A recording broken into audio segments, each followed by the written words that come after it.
episode of Beyond the Front Door is brought to you by Peak Properties in Cheyenne, Wyoming. With over 75 years of combined experience in real estate, it's our goal to help clients buy and sell and save by providing the information you want and the professional services you expect. Let us help you with your residential, commercial, HUD, income-producing properties, as well as vacant land and rental needs. To learn more, visit www.sellcheyenne.com. Okay, welcome. You're listening to Beyond the Front Door podcast with Lindy and Rhea, and we're real estate agents at Peak Properties in Cheyenne, Wyoming, and we bring you real estate stories that inspire you, make you laugh, cringe, maybe cry. Come on in. We put the real in real estate. Yes. And we have a special guest today. Yes. Do you want to introduce? Yes, although Lindy and I were talking earlier that we're not sure we exactly know how to pronounce your last name. I think that's awesome. I don't think we ever say your last name. It's Paula. It's just Paula. It's Paula at First American. Yes. It's Poythress, just like Poythress. Yeah, Okay. Super easy. Yes, so this is Paula Poythress at First American Title here in Cheyenne, Wyoming. So we're so glad to have you here today. Thank you so much. Yes, without title companies, this all wouldn't. What would we do? Yeah. Right. We were just, I was talking to it about someone, I mean, we do all the stuff, but the contract and the house. It would never close. Right. Well, I will tell you what's an interesting thing is that I guess years ago, a lot of real estate companies did their own settlement statements and handled that. Wow. They really did, yes. And so I find that like, well, that would be hard. I don't know. I think that would be really hard. Yeah. Well, we do our part and lenders do their part, but without you guys, it doesn't. We just kind of bring it all together. Finish. Yeah. You do. Just bring it all together. And it is nice to have some separation. You know, like everybody has a different role, and then it's a checks and balances thing. Is really it truly is. Kind of what I see about it. You're so right. Well, if you could just start off and tell us a little bit about yourself, where you come from, when you came to Cheyenne, how you got into the business of title work. Yes. Yeah. Oh, absolutely. Well, yes. So like you said, my name is Paula Poythress and I'm with First American Title. And I got into this business in 1998. Actually, I first started in a real estate office as an office secretary. I was the person that made sure you had all your I's dotted and your T's crossed and gave commission checks out. I was that sounds like a fun job. Yes, it was fun. It was fun. And I was kind of like the IT person, always having to show everyone how to do things in their computer, entering things into MLS and that kind of thing. Fun. So Interesting. My mother-in-law got me that job, and she's been in real estate. She was in real estate most of her whole adult life. And so then I have a stepdad that's in real estate as well. So, but I've never been a realtor. And so, yeah, I worked there for a while, and then I ended up being asked to come work for a title company in Kansas City, and that was with Stewart Title. And I was there for about 8 years. I was like an escrow assistant. Back then they called them processors. Okay. And I enjoyed that very much. And then I got an opportunity to kind of do some training for the real estate agents. We created a little separate entity that we could, do things for realtors and things like that, like your flyers and provide that kind of stuff. Oh. That was back in the day before a lot of online stuff. It was kind of when that was starting. And but then I got asked to come to work for First American Title, and I was so excited about that. Their systems were so cool. Everything was in one place, and I really, really enjoyed it. And I worked for them as an escrow officer and then became a manager of a couple of offices in the Kansas City area. And then I became a business analyst for the corporation, and I loved that because I got to be a part of acquisitions. I enjoyed that piece as well. Doing training for new entities that we had purchased and things like that. It was super fun and got to travel. I liked that. But then I did some work with the Wyoming leadership, and they had a gal that was the manager of the Cheyenne operation, and she died suddenly. Oh. And a very, very, very sweet lady, and everyone just absolutely respected and loved her so much. And 4 days after she passed away, they asked if I would want to come to Wyoming and manage the Cheyenne operation. And my kids were grown, and we're a little more freedom. A little more freedom. Yeah. And my husband worked from home, and it's like, let's go have an adventure in Wyoming. Oh. So that was in 2015, and so we have been here ever since, and I love it. I'm now the Southeast Wyoming area manager. I have 2 other offices. I have Wheatland as well as Torrington. Okay. And I handle those as well. I didn't actually know that. Mm-hmm. I don't think I mean, because I've done deals some with deals there. Torrington and stuff, but I Yes. didn't know that you like oversaw Yes, those I do. offices too. Yes, I So sure First do. American Title is a national company. Do It they? So do they have a title? Are they in every state or? Pretty much most Okay. states, and the further, so like Kansas City, the Missouri, that kind of Midwest line starts being very agency driven. So they agents of underwriters. So they'll like use Old Republic, they'll use First American, they'll have multiple underwriters. We're actually owned by the corporation. So the further you kind of go west, the more they're called direct operations, and so they're owned by the company, by the underwriter actually. So, but more east you go, it's more agency driven. So there'll be all kinds of people that maybe even have the name First American in their name, kind of a thing. So, but they're not always, the actual direct operations like we are. So Okay. yeah. Interesting. Yeah. So I'm wondering if you'd be willing to share, because I'll bet many home buyers and sellers don't really know, like once a home goes under contract and your office receives the paperwork for that contract, what happens then on your end? What's the process? What do you do? Yeah, so it's wonderful. I mean, it's really kind of fascinating if you're somebody that likes discovery and being a little bit of a detective and that kind of thing. You guys send us your contract. It's got all those terms in there. We create an order in our system, and then our title people go to work. They start doing all the searches of all of the public records, everything that's been recorded against that land. And then they put together what's called a title commitment, and that is a commitment to insure that property. So we would insure title to that property is what that means. And so the owner's policy typically is what the seller pays for.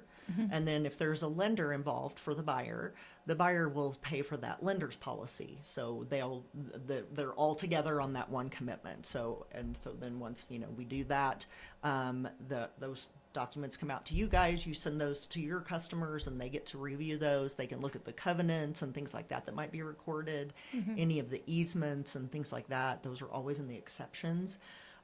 So that's an interesting piece, I think, for people to know. They don't really realize what that means. Those are exceptions to the title policy. And so we have a lot of attorneys that look through those, and they'll say, well, that doesn't really go with that. So can you remove that? So we do, and, different things like that. But those are the requirements that we have to meet to give clear title, where maybe they've got a mortgage against the property. We have to pay that off. That's listed in your requirements. Maybe somebody's deceased. There's probate, so we have to wait for that probate. I know probably a lot of you have been through those kinds of transactions, and they take a little while longer. They do, Yes. And people get very impatient about that because they're not really sure. So yeah, once we get all that together and we're getting close to your closing date, we're waiting for the lender to send us figures. Then we receive those and we put those all into our system, and we get all the invoices from all of you guys. We put everything on that statement, so because we're going to disperse all of those funds. And then everybody comes to the closing table. Most of the time we don't do them at the same time. Some people know their sellers and buyers, their friends or whatever, and they want to come together. But we really like to keep them separate because it is private information. It's not anybody else's business what the seller is going to receive, and That was kind one of thing. Yeah. That was one of the things. So up in Gillette, they all do it together. I know. They're all at the closing table together. So when I came here and they don't even meet each other, the Yes. closings happened at different times. I'm like, Yeah. what is this? Why is this And happening? we've thought there's pros and cons to Yes. both. There is. Yes. For sure. But it is kind of depends on the transaction. and that And is I true. think Sure. quite a few of them that I think of, I wouldn't really want them together. together. Yes. And sometimes there's a divorce situation that we've had to, Yeah. okay, they're coming at this time and they're going to be at this end of our building, and they're going to Oh, come at goodness. the other end of the building. And we've had to okay, hold on to them. Don't, let them out just yet, because they're leaving and, that kind of thing. Yeah. So it can be rather challenging, to try to figure that out. Sure. Sometimes it's fine. And it's interesting to me that in other areas of the state, they also will go to the banks and do closings at the banks. And I think sure. that would be hard to manage, as many closings as we have, to have people out of the office, going and doing those Yeah. closings. That would be difficult. So I think it feels best for us anyway in this market that everybody comes here. I think you're right, because I think when we closed on my very first house, this would have been back in the early 2000s, it was at the bank. At the bank, yeah. It was. Yeah. I didn't even think of that till you said it. Yes. Yep. So a lot of refis, they do, Sure. the banks will close those refis and that kind of thing too. So yeah. Do you have any crazy stories of anything that's happened at the at the Or closing complicated. table? I mean, What I makes it do. more I'll share complicated? one if you. Yeah. I mean, mine is just silly. So what happened? We were at the closing, and their kids came with them because a lot of time they bring their kids. Yep. And we were in a little room, not at your title company, but we were at a little room, and the door was shut, and the baby pooped, and Corey was in there. And Corey has like really Sensitive Sensitive nose. yes, and the room was just like, Oh, bleh. And we were like, so they're my clients, and I'm like, do you want me to go get a diaper? Like, How can I help? Can I do something? And they were literally like, no, it's fine. We'll change it after we're done. oh, they're just immune to it. And we were just stuck in this little room, and I thought Corey's gonna barf. Corey's gonna like pass out or throw up. One And of I the just kept two. looking at him and was like, my oh God. I know. Oh So my gosh. the moral of the story is bring your diaper bag Bring your with diaper you. And she literally was like, we didn't bring the diaper bag. And I was like trying to think if I had a diaper in my car or like Oh what my I could God, help that's with. So funny. I love that. So we have a lot of funny stories. There, one that I was thinking of because I knew you guys were thinking about this was, we had a transaction. I think it was our first sale by owner. I can't remember positively, but it was during, like COVID, and we were so busy, and they didn't have a bank account, and they literally wanted to bring us $120,000 worth of cash. Oh my gosh. And just in a bag, they were, and we were so exhausted, and we were just like, one more thing. And, Kirsten, you probably have all maybe seen the picture of her laying on the floor. I took a picture of her, I'm like, this is what happens, She's had enough. She's had enough. We can't take any more madness. But, there's always something So what were funny. they like? We don't have a bank account. Yeah, like, we and you're keep all like, our you money have in to the give me a mattress check. Basically, And you yeah. can't go get like a check with that cash, can you? That is a huge red flag. Okay. I mean, that's like money laundering. Okay. Kind of thing, Okay. So yes, they would have to go to a bank, open up a checking account or some sort of an account to create that. And I don't And then a think bank that they holds were it. able to. Yeah. Like then a bank would be like, that cash. I mean, I'm sure there are all kinds of people that take millions of dollars in cash. They just are people that have that kind of mindset, and they will do that. Concerned about About things being in a bank. But, Yep. we have to have, it's good funds, but we have no way to, really Account and for you it, had to really. count. Yeah. And Yes. you'd have to count Yes, it. and copy it, and you're not supposed to copy cash. And, because Oh, we always you're- copy yeah. the funds that come in. I've 'cause copied that's cash. yeah. Am I gonna You're go not to really prison? supposed to, but no, I don't Oh think my you're really God. supposed to. And People I have think I have given me to. earnest money cash, and I just bloop out and copied take it. a picture of it. But it's in your phone, Yeah, It's not like it's in my electronic file No, or it's not. anything. So, Yeah. we're just not supposed to do that. Nor can we take copies of military IDs. That's another I thing. did not know that. Yeah. So strange things happen like that where people come in, they've gotten married, and their driver's license doesn't match, how they're going into title. So we have to tie in, okay, did you bring maybe your marriage certificate or something like that? Then we can tie it all in together and that kind of stuff. So, having valid ID, having available cash. Yeah, I had a whole transaction delayed at your office, not because of you guys. Yes, And thank you for saying that. yeah, that's not it. We but try very hard to not. it let was that not. happen. Yeah, I don't know if I've ever had one because of you. But we're delayed, and then the seller or the buyers get there. I had the buyers and the sellers. It was like a kind of a FISBO type of thing, and the buyers came in. All their IDs expired. Oh yes, We're yes. already delayed, and they Yeah. call and they're like, they have no valid IDs. They had to go to the DMV, wait in the giant line. Yes. And It's it was gotta one be of a those. valid, It not was one of those expired, ones because that. we're notarizing. Yeah. So that's really the notary thing is that they have to have. And a I bet that valid happens ID. more than you think. Because how many times do people not I've remember? forgotten. Yes, Yeah. it's like, could somebody just send me a text message or something that your driver's license is expiring? Yeah. Some sort of reminder would be nice. Corey went to the airport with an expired driver's Oh license. Lord, did they not let him on a plane? No, they let him. Wow. And then I would be worried when he got there if they'd let him come Let him back. back. Let him But come- they that's did. what But Now, worried me. internationally, I could see I that. could Like, see you wouldn't them want to do know. that. Right. But Yes. domestic, maybe. Absolutely. Oh my gosh, yeah. We have had some pretty funny things, just over time. I mean, that I can't even remember them all. The escrow officers are the ones that put up with most of it. Yeah. Well, I'm guessing, I'm sure what complicates the process is if there is a lien or if there's something wrong with the title on that home. And so there must be a process then you have to work through. If the title isn't free and clear, Right. then what happens? What do you do next? Well, so typically it's just a mortgage, right? We Right. just order payoffs, and Right, that's right. the main lien. Yes.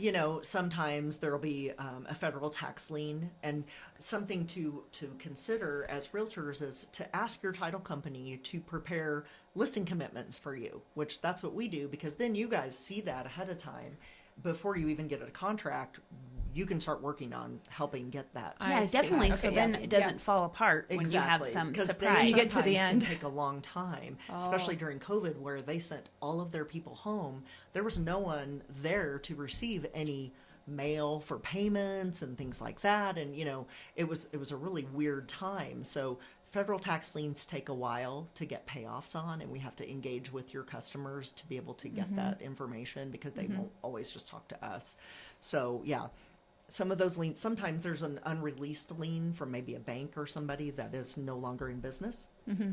So we have to do a little investigative work to figure out, okay, who Yes. purchased that bank, and Yes. those kinds of things. It's just a really kind of a niche thing that title insurance is. People don't realize all of that kind of a thing that can really kind of disrupt your life. If you're Yes. trying to move somewhere, you're trying to go somewhere to buy a house, maybe you're staying in town, but you may be moving across the country, a lot of military folks.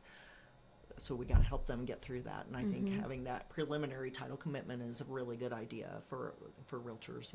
When you take that listing, we don't charge anything for that. I would assume most title companies don't. I don't Sure. know, but I know we don't. So it's a good idea, to have that ahead of time, especially if there's some strange things like that can pop up. That probate piece, we always have to work through with the attorneys that are involved also. We can't prepare deeds for those kinds of things because that's the unauthorized practice of law. We just can use our standard form, to do our deeds. We can't really add a bunch of things to it other than mineral language, but we have to have that provided, from your guys' customers if they want to reserve the mineral estate on those. So Sure. yeah, it's just, those are the challenges that we come, 99% of the time it's super easy. Yep. It's just a payoff, but occasionally there's just some unreleased lien, or Somebody had work done on their home and didn't pay Yes, for it or didn't something pay like for it. that. So they're Exactly. like a contractor's lien. Yep. And then you have to track them down, and Mm-hmm. they may not even be in business anymore. And then you're like, what do we do? Yeah, that's really So, interesting. Yeah. So those kinds of things are just those little things that can pop up and kind of derail your transactions. Mm-hmm. I mean, we had one recently though, where the person just kept saying, I'm getting a hard money loan or something like this, and then, okay, well, I don't have the money all together yet this week, and of course it's like an REO or something like that. That's an even more difficult kind of a seller, where we have time frames where you have to have stuff to them within a certain amount of time before the actual closing date, because they will not get it back to you to be closed on time if you don't. So it was like every month, I don't have the money together yet. And it's like, I can't believe that the seller is waiting this long for them to get this money pulled together. And so, Yeah. they finally did. But, you start feeling like is it fraud? Is it red Yeah. flags that way? You're kind of like, what do you do? And we've talked about that a little bit here in that because of technology, it can make it hard to decipher if a person is even real. Yes. If they reach out to us wanting to purchase a home or, whatever the case is, there has to be all these, you have to follow up. Even, we say this all the time when people are responding to a for rent ad on Facebook or whatever the case is, where they somebody is stealing pictures from another listing or a Yes. home, and they Yes. get on there and they pay the application and the deposit only to realize that that wasn't for real. And it can happen in every facet of the real estate transaction as well. And so we all have to put in all of these measures to keep ourselves and each other safe. Yes. To ensure that everybody is who they say they are. Yep. Every dollar is where it's says it's coming from. Right. And that nobody gets hurt along the Yes, way. There's a right. real, I don't know if I'd call it a burden, but a burden of responsibility maybe that is coming with. It has changed so much. I mean, like I said, I started in this business so many years ago. We didn't worry about anything like this. Everybody saw everyone. You know, Yes. they met them. Yes. You know, I have lenders that walk in and they're like, this is the first time I'm meeting them. And I'm going, okay. You know? Right. But Yes. luckily they're there and they are Yes. meeting them, and that's all good. I mean, I've showed up to the title company the first time I'm meeting the buyer. Sometimes you have. That's right. I remember you telling me that. Yes. One time I walked in and my buyer had a hat on or something, and I was like, "Is that him?" Exactly. So do you just buy sight unseen? Yeah. Yeah. Yeah. And then you meet them at the closing, or or There was a lot of that. I mean, a lot of times Yeah. if it takes a while, if the transaction's long, you showed them one house and then you didn't see them for 2 months. Yes. And you're like, oh, I forgot what And they looked you like. just were talking on the phone. Yeah, and you really hadn't seen them yet. And I know, and even in a small community like this, you know, that you wouldn't think that would happen, but it does, you know. And I think in COVID, there was a lot of people buying sight unseen. You guys were doing, you know, FaceTime with people and just doing that kind of a thing. And so, yeah, we have not been, you know, we have had fraud perpetrated against First American, obviously, Sure. you know, for things like they think that they're talking to us. That's why we use secure email. Yes. You know, our secure emails that force you guys to like have to like log in or something like that. But you know, those are those measures that we try to put into place. But you know, there have been times where those fraudsters are watching your emails, Yeah, you know, they're back and smart. forth, and they're smart, and they're watching for that transaction information. Yes. Then they will copy our people's, you know, Yes, their auto information. signatures and make it look like it came from us. Yes. You know, and we had a customer that thought they were talking to us, and they were not. And when we saw, there was just one little letter off, just one little bit, and those people wired about $90,000 to those people and lost it. Oh. Yeah, and it was Yep. not our fault. You know, they Yep. weren't talking to us. They were talking to the people that were fraudsters. You know, it was. I really tell tough. people, I mean, we have it in our contract, but Yes. I mean, I tell people when I meet them several times throughout the process, Mm-hmm. even if you think you're getting wire transfer information from us or from the title company, don't trust it. Yep. Still call. Right. Call me, call the title company, the number that I give you. Yep. I'm right. like, I'm And never a going to trusted ask you to number. send I'm never money. I'm never Yes. gonna ask you to do that. Right. But Yep. call and confirm. Yes. Your Because the lender is the one that's going to tell those buyers how much to Right. bring in, and so Yes. they need to confirm that, and Yep. then yes, use that known number. Yep. You know, always do that, and yeah, I mean, it's still rampant, especially around holiday time. People are busy. Yep. They're not as cautious and that kind of a thing. So yeah. Well, and even the understanding that those fraudsters, I think as you called them, Yes. that's a great word. What they are. That's what they are. We could use a bad word, but that's the nice one. That is the nice one. They can watch your emails, Yes. and I think people don't know that. I actually had a transaction that ended up not happening, not for this reason, but he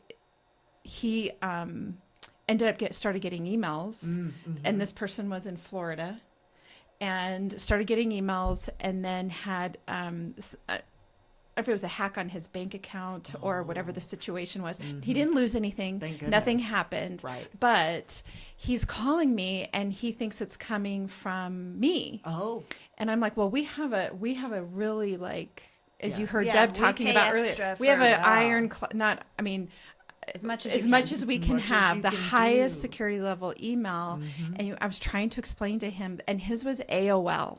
yes. AOL. Yes, and then And there's I'm- still some folks out there with those. Yeah. Yes. And so I was saying, I'm like, Yeah. those are not secure emails. Right. And we're being watched, whether, you know, they're just sitting and waiting for that private information to come across. But I think, you know, and depending on the generation, you know, if you think about people that haven't been involved in technology for like the elderly, for example, Absolutely. like 70s, 80s, whatever, they maybe aren't going to know. Like it's hard to even wrap your head around that could so happen. hard. Right. You know, so they just don't even understand how it could, physically happen to them. And it's super unfortunate. And there are so many stories that come across my desk and, news organizations with just things like this that have happened. And so, those statistics, we did do, like a national call with that realtors and the like could join, and that was actually with the FBI.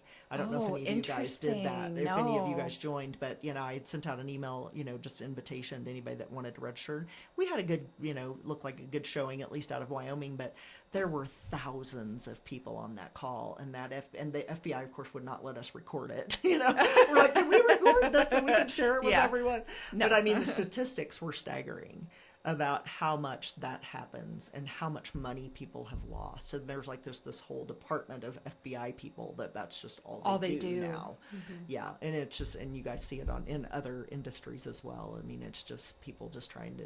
It's like, could you just get a real job? Yes.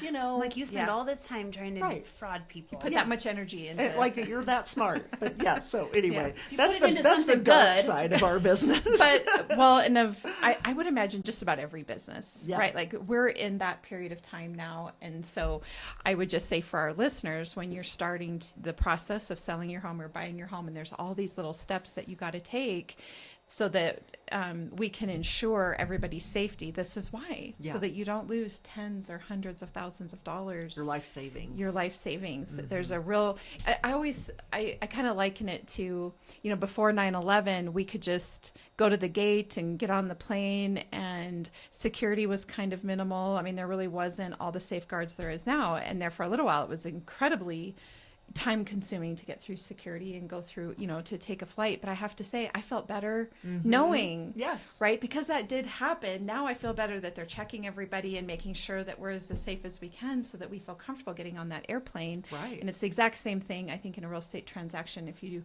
just, take your shoes off and go through the metal detector. Yes, exactly. Right? Yeah, that was like before TSA pre, which is now the lines for that are longer than the regular lines. Yeah. It's like, man, that was sure nice, but this is getting worse. Yes, absolutely.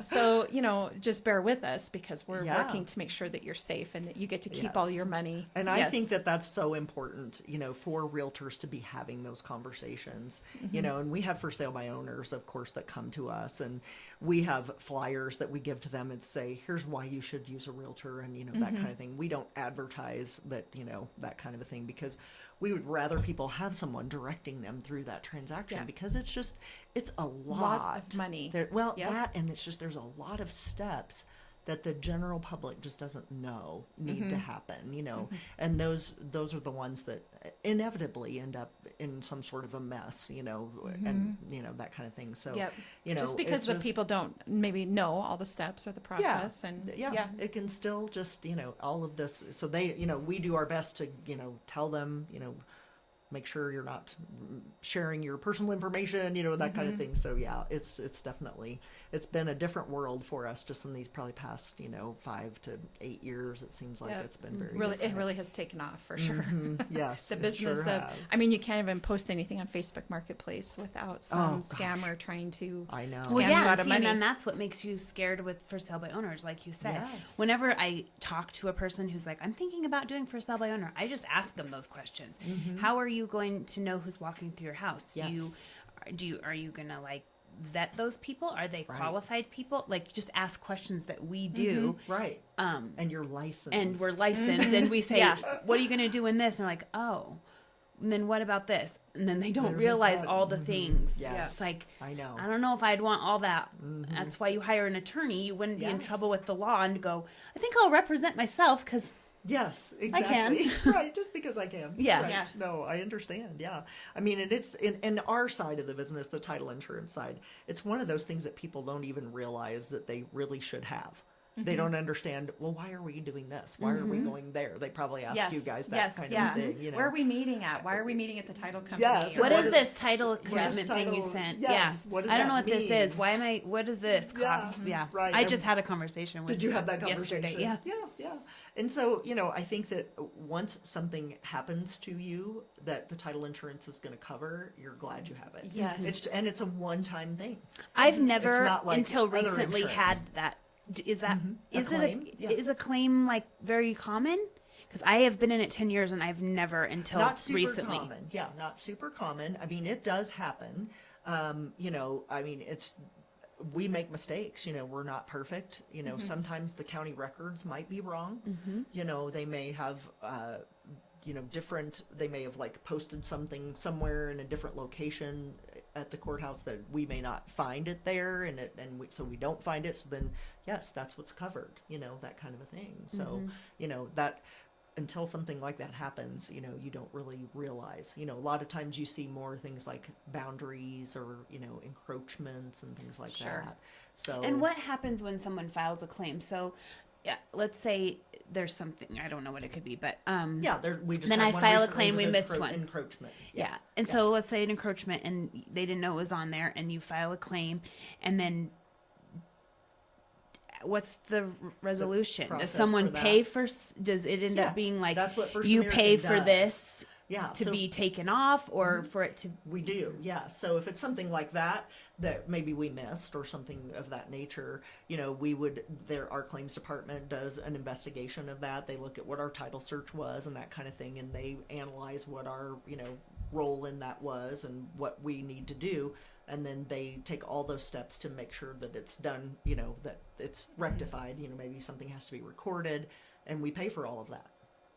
and is there anything like a statute of limitation? I don't know, like a length of time that something could be on there. Like, what if it's something from like 1920? Yeah, I mean, Like, don't you think sometimes it's old and you're like, how is this still a thing? Right.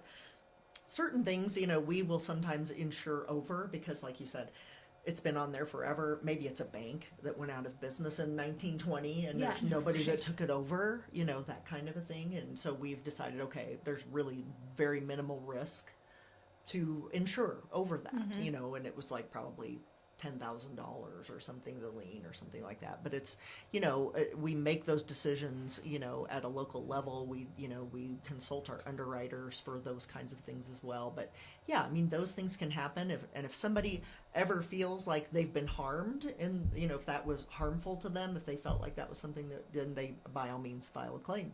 Yeah. And then our claims department takes over. We're kind of out of that mess and don't talk to the people. We may say, okay, here's the claims phone number. Oh yeah, You need that's to where talk you to guys are them. telling us that you go into arbitration and you don't Yeah. in the title. Don't sue anybody. Yeah, okay. Yeah. And so I mean, we have arbitration in our documents, Sure. that people agree to, and it's just like everything when we click yes on a website, we're just now agreeing to arbitration, It's like, are you agreeing to, download this or whatever? We've just agreed to a lot of things, and so it's pretty common nowadays, I feel like. So yeah. But no, that's what title insurance does. We pay claims. If there's something that So could it ever be, I'm just curious of this, Yeah. like, could it ever be something that's like, I didn't know this was part of the property and now my property's not worth as much as I paid for it? yeah. Like, that's what I'm wondering. I'm like, is it like you give me $100,000 because now I actually don't own this piece of it. this piece of it? Yeah, absolutely. Or whatever it is. Yeah, Okay, and I didn't that's really accurate. know. I was like, Yeah, I mean, and then we would work with whomever it was to get that deeded, to the people or whatever it may be. Yeah, fix So it. we have to go through all of that. Sometimes they call it a quiet title suit. So everybody has to go before a judge and they look at all the stuff and they make a ruling and then things get fixed and that kind of stuff. So Interesting. Yeah. It's just one of those not super sexy parts about the yeah. real estate industry. Well, and thankfully needed. we But so don't. needed. Yeah, yes. and thankfully we don't have problems like that. Yeah, very I mean, often. our county records are really pretty darn good, in Wyoming for the most part. And, some counties are online and you can get access to some of those records and things like that.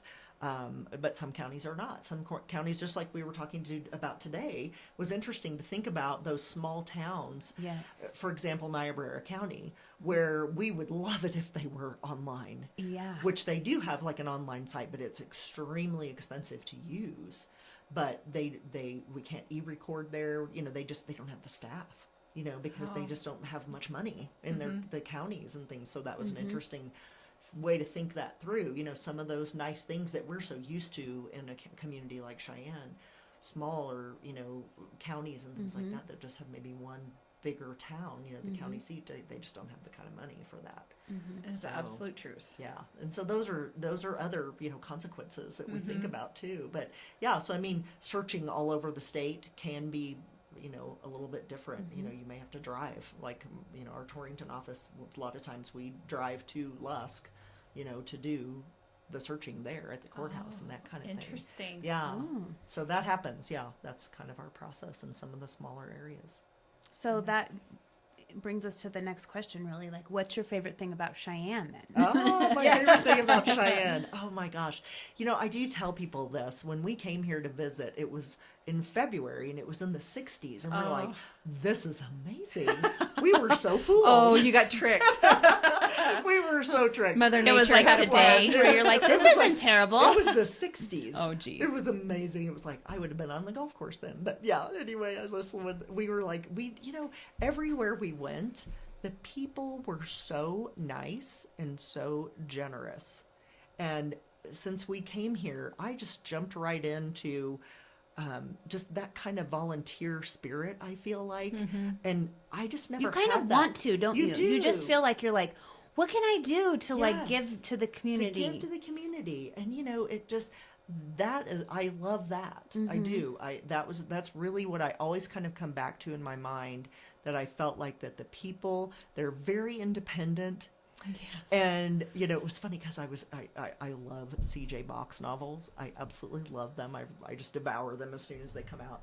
And I actually met him once, and I shared this with him because I felt like his novels helped me understand the people of Wyoming and how they live, you know, just, and how they think, and just kind of what to expect. And he was kind of taken aback. He said, no one has ever said that to me. And I was like, That we're so kind, or that we're so nice? Just nice, yeah. Not Okay. so much. I mean, just how to handle them. You know, it's different than being in a big city where Yep. everybody's moving at 90 miles an hour and that kind of thing, and just, you know, very independent spirit. I think For really kind of boils down to stubborn, independent, but yet kind.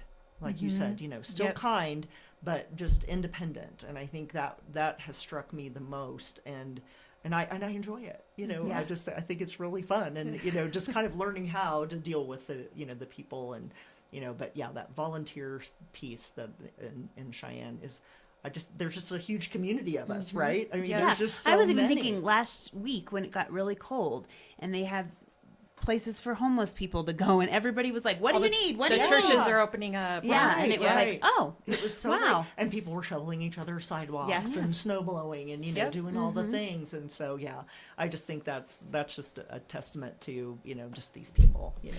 I will say the thing that's been interesting of our guests that have been on the podcast that have come from bigger cities and have come here are all commenting on how nice and friendly everybody is. And if you grow up here, that's just how it is. Yeah. You don't know that it's any different. That it's different for us. Yes. Yeah. That Yeah. you're coming into it with a fresh perspective and really enjoy that about being in Wyoming, because when you grow up here, I just think you just think This that's is who just you how are. it is. Yeah, and it is. And then It's you go to who the big are. city and you're like, oh, everybody's You're rude. like, what, you don't talk to a stranger? I know. Oh, that's not okay. All right. Right, We, right. we had a guest on that was that is a client of mine from was it last week when we had the Harringtons on, and she was talking about how when she first came here and everybody's like waving at her, and she's like, it was Yes. Like, overwhelming, what is like what is happening here? And she like felt like, you know, I have to wave back. Yeah. And she was asking her boss, she's like, what is, they're all waving don't know at me. them. Yeah, I don't know them. Why are they waving Why are at they me? waving? He's like, that's just how it It's is just here. how it is. Yeah.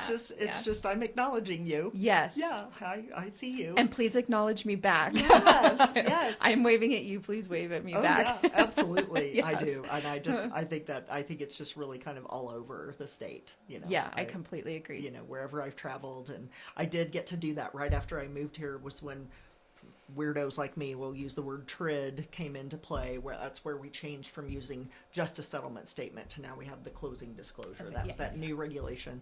So I had just been trained, because I've been a business analyst before I came, and I got to travel all over the state Very nice. train all of our staff on that new system and how that was going to affect them.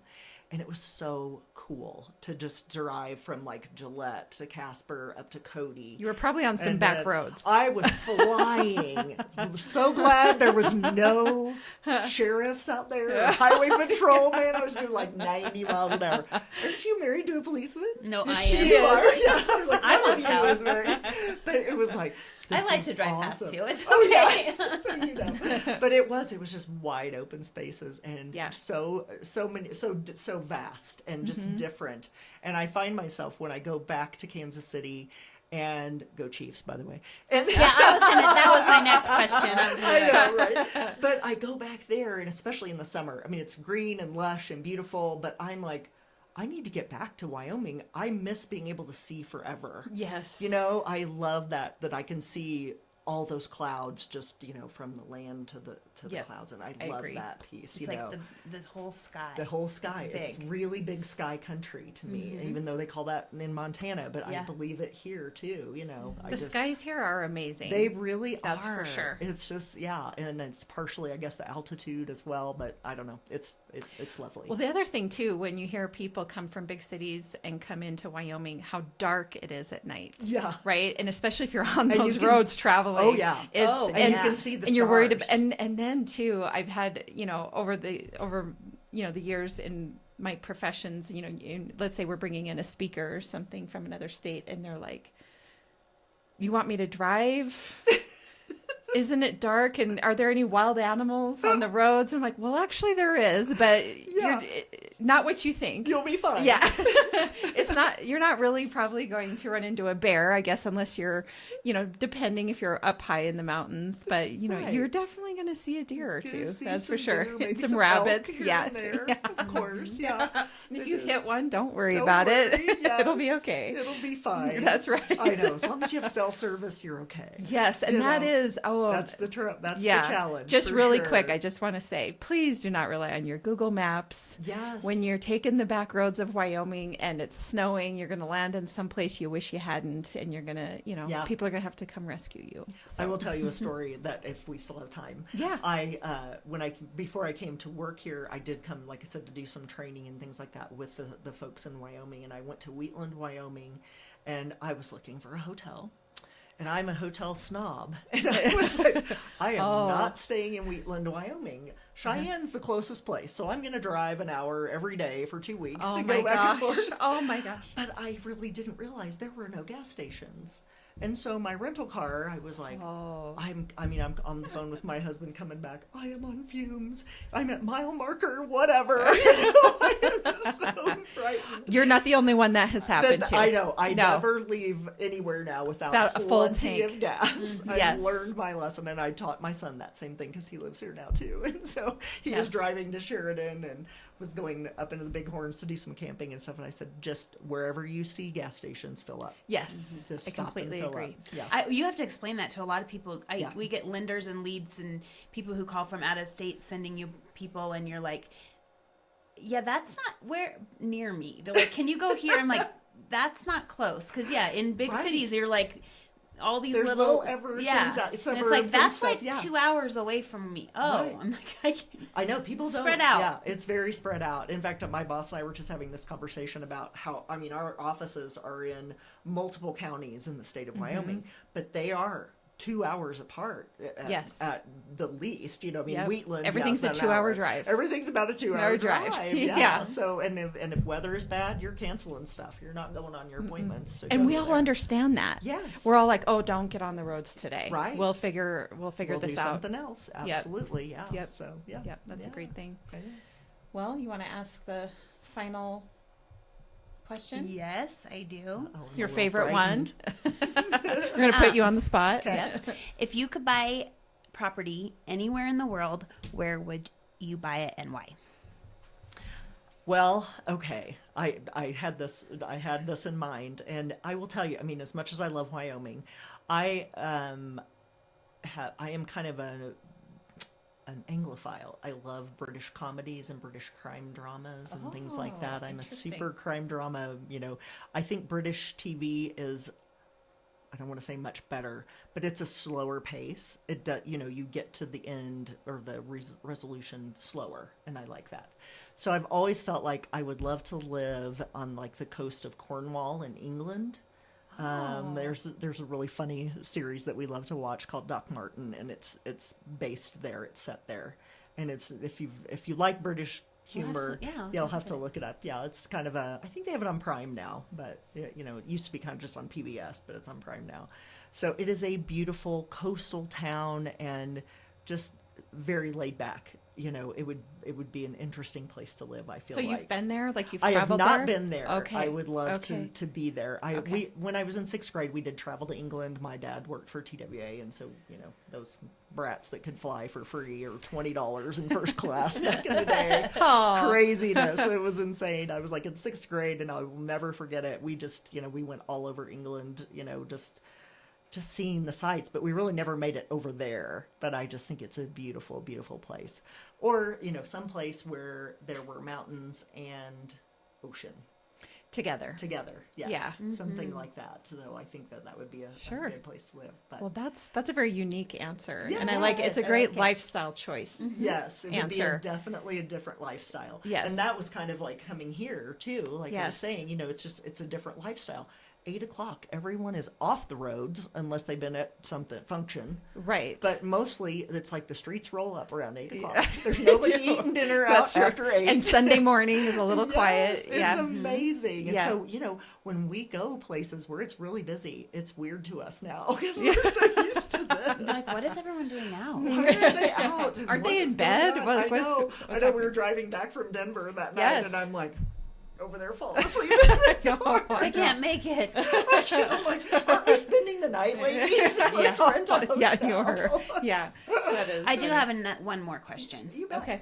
And I think I need to hear your prediction about what's going to happen on Sunday with the Chiefs And the Ravens. Oh, man. I'm hoping the good Chiefs show up. That's about all I can say. They showed up the other day, and I'm sorry about Josh Allen. I do love Josh Allen. Yeah, I you got to are see him sitting- play He did a good twice. job. You are sitting in Bill's country I know, for sure. I know. And well, in Broncos country, that's always been fun too. Yeah, but yeah. My employees are so fun. Yes, because the Broncos and the Chiefs always kind of have a little rivalry. Always too. the rivalry. Yeah. And what was it? Was it last year or the year before? We were playing the Bills, and it was maybe a playoff. I can't remember what it was. Maybe it was like the final one or whatever, but I can't remember what that was. It wasn't the Super Bowl, of course, but my staff just got little tiny pictures of Josh Allen, and they put a bunch of stuff in my office. Oh, and that's they put funny. pictures of him everywhere. They pranked me. It was so good. I get pranked a lot because I'm a Chiefs fan, so that's okay. But I don't know. I think they'll do fine. I think as long as everybody's healthy.